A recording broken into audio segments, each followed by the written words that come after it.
പ്രിയപ്പെട്ടവരെ, ഇന്ന് ഞാൻ നിങ്ങളോട് പറയാൻ പോകുന്നത് 1688 ഇംഗ്ലണ്ടിലെ കഥയാണ്.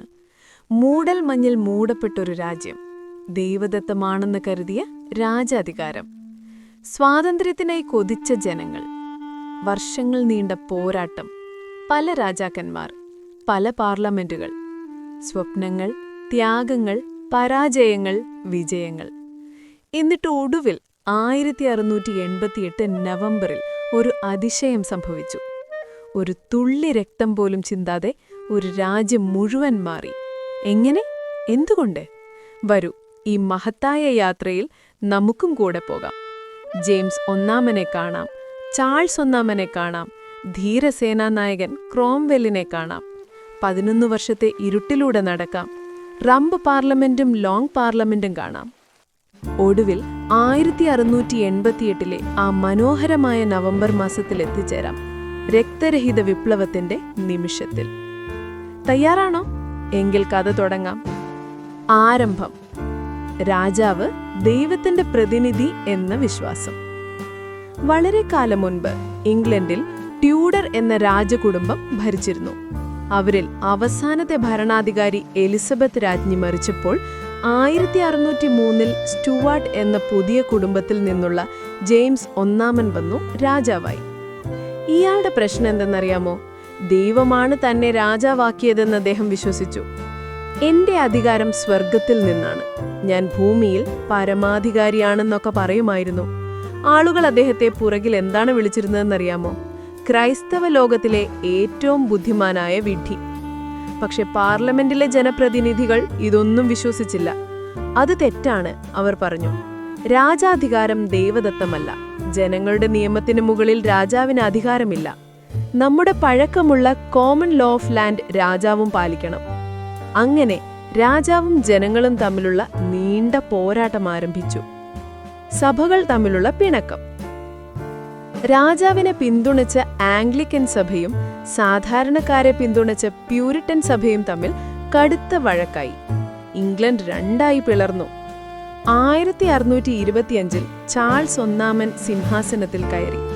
ഈ ചെറുപ്പക്കാരൻ അച്ഛനേക്കാൾ ശാഠ്യക്കാരനായിരുന്നു. ഞാൻ രാജാവാണ്, എന്നെ ആരും ചോദ്യം ചെയ്യാൻ പാടില്ല എന്നായിരുന്നു അദ്ദേഹത്തിന്റെ നിലപാട്. 1628 പാർലമെന്റും പ്യൂരിറ്റൻ സഭയും ചേർന്ന് ഒരു പദ്ധതി തയ്യാറാക്കി. അവർ പെറ്റീഷൻ ഓഫ് റൈറ്റ്സ് എന്നൊരു രേഖയുണ്ടാക്കി. അതിൽ രാജാവിന് ചെയ്യാൻ പാടില്ലാത്ത 4 കാര്യങ്ങൾ എഴുതി. 1. പാർലമെന്റിന്റെ സമ്മതമില്ലാതെ നികുതി ചുമത്തരുത്. 2. വിചാരണ കൂടാതെ ആളുകളെ ജയിലിലിടരുത്. 3. ആളുകളുടെ വീടുകളിൽ അവരുടെ സമ്മതമില്ലാതെ പട്ടാളക്കാരെ താമസിപ്പിക്കരുത്. 4. സമാധാനകാലത്ത് പട്ടാള നിയമം നടപ്പാക്കരുത്. ചാൾസ് രാജാവ് താൽപ്പര്യമില്ലാതെ ഒപ്പുവച്ചു. പക്ഷെ മനസ്സിലതൊന്നും സമ്മതിച്ചില്ല. 11 വർഷത്തെ ദുരിതം. അധികം നാൾ കഴിഞ്ഞില്ല. അധികാരം കൊണ്ട് ചാൾസ് പാർലമെന്റിനെ പൂട്ടിച്ചു. 1629 മുതൽ 1640 വരെ 11 വർഷം പാർലമെന്റ് ഇല്ലാതെ ഏകാധിപതിയായി അദ്ദേഹം ഭരിച്ചു. ജനങ്ങൾ ഈ കാലഘട്ടത്തെ വിളിച്ചത് 11 വർഷത്തെ മർദ്ദന ഭരണം എന്നാണ്. എന്തൊരു ഇരുണ്ട കാലമായിരുന്നു. എന്നാൽ ഭാഗ്യം കൊണ്ടോ ദൈവഹിതം കൊണ്ടോ സ്കോട്ട്ലാൻഡുമായി ചാൾസിന് യുദ്ധം വന്നു. യുദ്ധത്തിനാവശ്യമായ കോടിക്കണക്കിന് പണം എവിടെ നിന്ന് കിട്ടും? ജനങ്ങൾ മാത്രമേ സഹായിക്കൂ. പക്ഷെ ജനങ്ങൾ പാർലമെന്റിന്റെ വാക്കേ കേൾക്കൂ. നിർബന്ധിതനായി 1640 ചാൾസ് പാർലമെന്റിനെ വീണ്ടും വിളിച്ചു ചേർത്തു.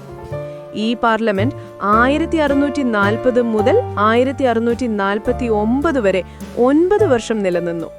അതുകൊണ്ടാണ് ചരിത്രകാരന്മാർ ഇതിനെ ലോങ് പാർലമെന്റ് എന്ന് വിളിക്കുന്നത്. സേനാനായകൻ വിമതനായപ്പോൾ, ഇവിടെയാണ് നമ്മുടെ കഥയിലെ ഹീറോ വരുന്നത്. ഒലിവർ ക്രോംവെൽ എന്ന പേരുള്ള ഒരു സൈനികൻ. വിചിത്രമെന്നാ, ചാൾസ് രാജാവിന്റെ തന്നെ സേനാനായകനായിരുന്നു ഇയാൾ. എന്നാൽ ഇയാളാണ് പിന്നീട് ലോങ് പാർലമെന്റിന് നേതൃത്വം കൊടുത്തത്. പാർലമെന്റിന് സൈന്യമില്ലായിരുന്നു. അതുകൊണ്ട് 1642 ക്രോംവെൽ ന്യൂ മോഡൽ ആർമി എന്ന പുതിയ സൈന്യത്തെ സ്ഥാപിച്ചു. രാജാവും സേനാനായകനും തമ്മിൽ പിണക്കമായി. ക്രോംവെൽ നീതിമാനായ ഒരാളായിരുന്നു, സത്യസന്ധം പുലർത്തുന്ന ഒരു മനുഷ്യൻ, സ്വേച്ഛാധിപത്യത്തെ സഹിക്കാൻ പറ്റാത്ത വ്യക്തി. 1649 വ്യാജരേഖ കുട്ടൻ ചുമത്തി ചാൾസ് ഒന്നാമനെ തൂക്കിലേറ്റി. അതെ, ഒരു രാജാവിനെ. ഇംഗ്ലണ്ടിലെ ചരിത്രത്തിൽ ആദ്യമായി ഒരു രാജാവിനെ ജനങ്ങൾ വധിച്ചു. ക്രോംവെല്ലിന്റെ കാലം, പുതിയ പരീക്ഷണം. 1649 മുതൽ 1660 വരെയുള്ള കാലം കോമൺവെൽത്ത് കാലഘട്ടം എന്നറിയപ്പെട്ടു. ക്രോംവെല്ലും കൂട്ടരും ചേർന്നാണ് ഇംഗ്ലണ്ട് ഭരിച്ചത്. ക്രോംവെൽ ലോർഡ് പ്രൊട്ടക്ടർ എന്ന് സ്വയം വിളിച്ചു, അതായത് സംരക്ഷകൻ. ചിന്തിച്ചു നോക്കൂ, ഇംഗ്ലീഷ് രാജകുടുംബത്തിൽ നിന്നല്ലാതെ ഇംഗ്ലണ്ട് ഭരിച്ച ഏക വ്യക്തി ഇയാൾ മാത്രമാണ്. ക്രോംവെൽ ഒരു റിപ്പബ്ലിക് സ്ഥാപിക്കാൻ ആഗ്രഹിച്ചു, ജനാധിപത്യ രാജ്യം. പക്ഷെ പാർലമെന്റുമായി അദ്ദേഹത്തിനും പ്രശ്നങ്ങൾ വന്നു. ഒടുവിൽ എതിർക്കുന്ന അംഗങ്ങളെ പുറത്താക്കി. ബാക്കിയുള്ളവരുമായി നടത്തിയ പാർലമെന്റിനെ ആളുകൾ പരിഹാസത്തോടെ റംപ് പാർലമെന്റ് എന്ന് വിളിച്ചു. അതായത് അവശിഷ്ട പാർലമെന്റ്, ഒരു തരം പാതി പാർലമെന്റ്. രാജാക്കന്മാർ തിരിച്ചു വന്നപ്പോൾ 1658 ക്രോംവെൽ മരിച്ചു. അദ്ദേഹത്തിന്റെ മകൻ റിച്ചാർഡ് അധികാരമേറ്റെടുത്തെങ്കിലും അച്ഛന്റെ കാര്യക്ഷമത അവനില്ലായിരുന്നു. പഴയ രീതികളോട് പ്രണയമുള്ള ഇംഗ്ലീഷുകാർക്ക് ഈ പരീക്ഷണം മതിയായി. അവർ പഴയ രാജകുടുംബത്തെ തന്നെ തിരികെ വിളിച്ചു. വധിക്കപ്പെട്ട ചാൾസ് ഒന്നാമന്റെ മകനായ ചാൾസ് രണ്ടാമനെ 1660 സിംഹാസനത്തിലിരുത്തി. ചാൾസ് രണ്ടാമന്റെ കാലത്ത് രസകരമായ ഒരു കാര്യം സംഭവിച്ചു. 2 രാഷ്ട്രീയ പാർട്ടികളുണ്ടായി, വിഗ് പാർട്ടിയും ടോറി പാർട്ടിയും. ഇന്നത്തെ രാഷ്ട്രീയ പാർട്ടികളുടെ തുടക്കം തന്നെ. ജെയിംസ് രണ്ടാമൻ, പ്രശ്നങ്ങളുടെ ഉറവിടം. ചാൾസ് രണ്ടാമന് ശേഷം 1685 അദ്ദേഹത്തിന്റെ സഹോദരൻ ജെയിംസ് രണ്ടാമൻ രാജാവായി. പ്രശ്നം, ഇയാൾ കാത്തോലിക്കനായിരുന്നു. പ്രൊട്ടസ്റ്റന്റ് ക്രിസ്ത്യാനികൾ ഭൂരിപക്ഷമുള്ള ഇംഗ്ലണ്ടിൽ കാത്തോലിക്ക രാജാവ്, അതും മുത്തശ്ശനെ പോലെ ദൈവം എന്നെ രാജാവാക്കി എന്ന് പറയുന്ന ഒരാൾ. ജനങ്ങൾക്ക് സഹിക്കാൻ പറ്റില്ല. അപ്പോൾ പാർലമെന്റിലെ ബുദ്ധിമാന്മാർ ഒരു പ്ലാൻ തയ്യാറാക്കി. ജെയിംസ് രണ്ടാമന് 2 വിവാഹങ്ങളിൽ നിന്നായി മക്കളുണ്ടായിരുന്നു. ആദ്യ ഭാര്യയുടെ മകൾ മേരി പ്രൊട്ടസ്റ്റന്റ് ആയിരുന്നു. അവൾ ഹോളണ്ട് രാജ്യത്ത് താമസിച്ചിരിക്കുകയായിരുന്നു. അവളുടെ ഭർത്താവ് വില്യം ഹോളണ്ടിലെ രാജകുമാരനുമായിരുന്നു. ഇവരെ നമുക്ക് ഇംഗ്ലണ്ട് ഭരിക്കാൻ വിളിക്കാമെന്ന് പാർലമെന്റും ജനങ്ങളും തീരുമാനിച്ചു. അതിശയകരമായ നവംബർ മാസം 1688 നവംബർ, ഹോളണ്ടിൽ നിന്നും കപ്പലുകളിൽ സൈന്യവുമായി വില്യമും മേരിയും ഇംഗ്ലണ്ടിലെത്തി. ജെയിംസ് രണ്ടാമൻ വാർത്ത കേട്ടു. അയ്യോ, എന്നെ എതിർക്കാൻ എന്റെ സ്വന്തം മകളും മരുമകനും വരുന്നു. പരിഭ്രാന്തനായി ഇയാൾ ഫ്രാൻസിലേക്ക് ഓടിപ്പോയി. യുദ്ധമില്ല, പടയോട്ടമില്ല, വാളില്ല, വെടിയുണ്ടയില്ല, ഒരു തുള്ളി രക്തം പോലും ചിന്തയില്ല. അങ്ങനെ പുതിയ ഭരണാധികാരികൾ ഇംഗ്ലണ്ടിലെത്തി. ഈ അതിശയകരമായ സംഭവമാണ് 1688 രക്തരഹിത വിപ്ലവം അഥവാ മഹത്തായ വിപ്ലവം എന്ന് പറയുന്നത്. ചിലർ കൊട്ടാര വിപ്ലവം, പ്യൂരിറ്റൻ വിപ്ലവം എന്നൊക്കെ വിളിക്കുന്നു. മഹത്തായ വിപ്ലവം എന്ന വാക്ക് ആദ്യം ഉപയോഗിച്ചത് ജോൺ ഹാംഡൺ എന്ന ചിന്തകനായിരുന്നു. 1689 പുതിയ തുടക്കം. വില്യം മൂന്നാമനും മേരിയും അധികാരത്തിലേറിയ ഉടനെ 1689 അവർ ഇംഗ്ലീഷ് ബിൽ ഓഫ് റൈറ്റ്സ് എന്ന മഹത്തായ രേഖയിൽ ഒപ്പുവെച്ചു. ഇതോടെ എന്തൊക്കെ മാറ്റങ്ങൾ വന്നു? രാജാവിന്റെ ഏകാധിപത്യം എന്നേക്കുമായി അവസാനിച്ചു. നിയന്ത്രിത രാജവാഴ്ച ആരംഭിച്ചു.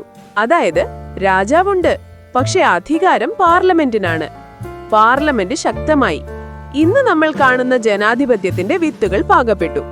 ജന്മിത്തം പൂർണ്ണമായും അവസാനിച്ചു. 3 വിശുദ്ധ ഗ്രന്ഥങ്ങൾ. ഇംഗ്ലണ്ടിലെ ജനാധിപത്യം ഒറ്റ രാത്രിയിൽ വന്നതല്ല, 100 കണക്കിന് വർഷങ്ങളുടെ പോരാട്ടമാണ്. 3 പ്രധാന രേഖകൾ ഈ യാത്രയിൽ നാഴികക്കല്ലുകളായിരുന്നു. 1. Magna Carta 1215. ഇംഗ്ലണ്ടിലെ രാജാവായിരുന്ന ജോൺ രണ്ടാമൻ 1215 ജൂൺ 15 റണ്ണിമീഡ് മൈതാനത്ത് ഒപ്പുവെച്ച രേഖ. ഇതാണ് ലോകത്തിലെ ആദ്യത്തെ അവകാശ നിയമം. സ്വാതന്ത്ര്യത്തിന്റെ മഹത്തായ ഉടമ്പടി എന്നാണ് മാഗ്ന കാർട്ട എന്നതിന്റെ അർത്ഥം. ഹേബിയസ് കോർപ്പസ് നിയമം ആദ്യമായി ഉപയോഗിച്ചതും ഇതിലാണ്. 2. Petition of rights 1628. ചാൾസ് ഒന്നാമൻ 1628 ഒപ്പുവെച്ച് രേഖ. രാജാവിന്റെ അധികാരങ്ങൾക്ക് ആദ്യമായി പരിധി വന്ന നിമിഷം. 3. Bill of rights 1689. വില്യം മൂന്നാമനും മേരിയും 1689 ഒപ്പുവെച്ച് രേഖ. ആധുനിക ജനാധിപത്യത്തിന്റെ യഥാർത്ഥ തുടക്കം. ഈ 3 രേഖകളുമാണ് ഇംഗ്ലണ്ടിലെ ജനാധിപത്യത്തിന്റെ വിശുദ്ധ ഗ്രന്ഥങ്ങൾ എന്ന് പറയുന്നത്. ബ്രിട്ടീഷ് പാർലമെന്റിനെ പാർലമെന്റുകളുടെ മാതാവ് എന്ന് വിളിക്കുന്നത് ഈ കാരണത്താലാണ്. നോക്കൂ, എത്ര വർഷമെടുത്തു ജനാധിപത്യം വരാൻ? 474 വർഷം. 1215 മുതൽ 1689 വരെ. അതാണ് യഥാർത്ഥ പോരാട്ടം. ലോകത്തിനുള്ള പാഠം. ഇംഗ്ലണ്ടിലെ ഈ വിപ്ലവം മറ്റു രാജ്യങ്ങളെയും ബാധിച്ചു എന്നറിയാമോ? അമേരിക്ക 1776 സ്വാതന്ത്ര്യം നേടിയപ്പോൾ അവരെന്താണ് ചെയ്തത്? ഇംഗ്ലീഷ് ബിൽ ഓഫ് റൈറ്റ്സ് നോക്കി അതുപോലെ ഒരു രേഖ തയ്യാറാക്കി. ഫ്രഞ്ച് വിപ്ലവം 1789 നടന്നപ്പോൾ സ്വാതന്ത്ര്യം, സമത്വം, സാഹോദര്യം എന്ന മുദ്രാവാക്യം എവിടെ നിന്നാണ് കിട്ടിയത്? ഇംഗ്ലണ്ടിലെ സമരത്തിൽ നിന്ന് തന്നെ. ലോകമെമ്പാടുമുള്ള ജനാധിപത്യ രാജ്യങ്ങളെല്ലാം ഈ 1688 വിപ്ലവത്തിനോട് കടപ്പെട്ടിരിക്കുന്നു. ഉറക്കത്തിലേക്ക്. ഈ കഥയിൽ നിന്ന് 2 കാര്യം മനസ്സിലാക്കണം. 1. സ്വാതന്ത്ര്യം എന്നത് സൗജന്യമല്ല. 100 കണക്കിന് ആളുകൾ 100 കണക്കിന് വർഷങ്ങൾ പോരാടിയതിന്റെ ഫലമാണിത്. നമുക്കിന്ന് സ്വതന്ത്രമായി ജീവിക്കാൻ കഴിയുന്നത് അവരുടെ ത്യാഗം കൊണ്ടാണ്. 2. മാറ്റം എപ്പോഴും അക്രമത്തോടെ വരണമെന്നില്ല. 1688 ഒരു തുള്ളി രക്തവും ചിന്താതെ ഒരു രാജ്യം മുഴുവൻ മാറി.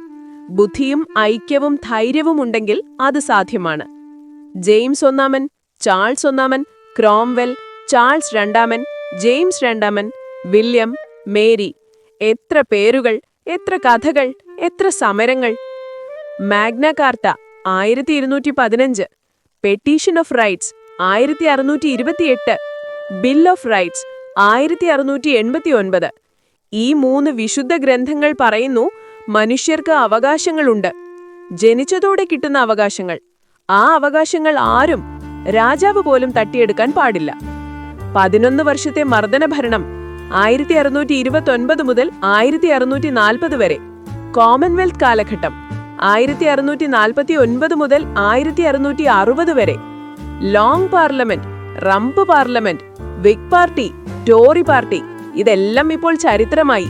പക്ഷെ പാഠങ്ങൾ നിത്യവും പുതുമയുള്ളതാണ്. നിയമത്തിനു മുന്നിൽ എല്ലാവരും തുല്യർ.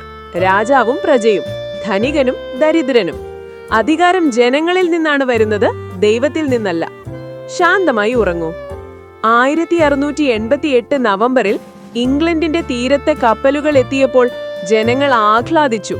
യുദ്ധം വേണ്ടായിരുന്നു, രക്തം വേണ്ടായിരുന്നു, വെറും ധൈര്യവും ബുദ്ധിയും മതിയായിരുന്നു. മഹത്തായ വിപ്ലവം എന്ന് ജോൺ ഹാംഡൻ വിളിച്ചത് ശരിയാണ്. അത് സത്യത്തിൽ മഹത്തായിരുന്നു. ഇപ്പോൾ നിങ്ങളുടെ കണ്ണുകൾ അടയട്ടെ. സ്വപ്നം കാണൂ. സ്വതന്ത്രരായ മനുഷ്യരുടെ ലോകം, നീതിയുള്ള സമൂഹം, സമത്വമുള്ള ഭൂമി. ബ്രിട്ടീഷ് പാർലമെന്റ് ഇന്നും നിലനിൽക്കുന്നു. പാർലമെന്റുകളുടെ മാതാവ്. ലോകത്തിലെ എല്ലാ പാർലമെന്റുകളും അവിടെ നിന്നാണ് പഠിച്ചത്. നാളെ ഉണരുമ്പോൾ നമുക്കും ഒരു ജനാധിപത്യ രാജ്യത്തിൽ ജീവിക്കാം. നമുക്കും അവകാശങ്ങളുണ്ട്. നമ്മുടെ പൂർവികർ പോരാടി നേടിത്തന്ന അവകാശങ്ങൾ. സ്വാതന്ത്ര്യത്തിന്റെ പോരാട്ടങ്ങൾ സ്വപ്നം കണ്ടുകൊണ്ട് നന്നായി ഉറങ്ങൂ. നാളെ വീണ്ടും ഒരു പുതിയ ദിവസം വരും. പ്രതീക്ഷയോടെ, സ്വപ്നങ്ങളോടെ, സ്വാതന്ത്ര്യത്തോടെ, സന്തോഷത്തോടെ, ഒറ്റക്കെട്ടായി നമുക്ക് ജീവിക്കാം. ശുഭരാത്രി.